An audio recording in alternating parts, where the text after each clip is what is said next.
आतंकवाद विरोधी लड़ाई में भारत को सहयोग करू चीन जिनपिंग को निवेदन करिले प्रधानमंत्री मोदी।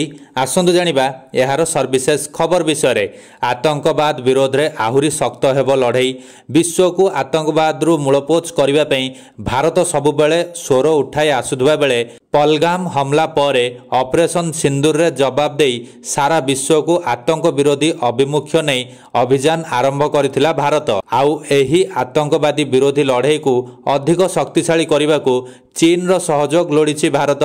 चीन राष्ट्रपति को आतंकवाद विरोध में भारत करुवा लड़ाई रे सहयोग करने को अनुरोध करिसेंती प्रधानमंत्री नरेंद्र मोदी।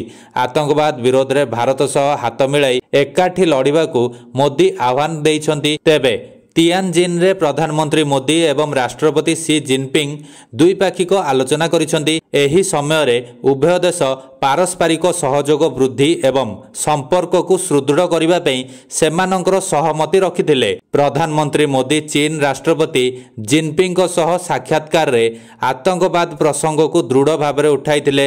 एथिसह आतंकवाद विश्व पई विपद बोली विवेचना करी मोदी आतंकवाद विरोधी लड़ाई रे भारत को समर्थन करने को चीन को निवेदन करथिले।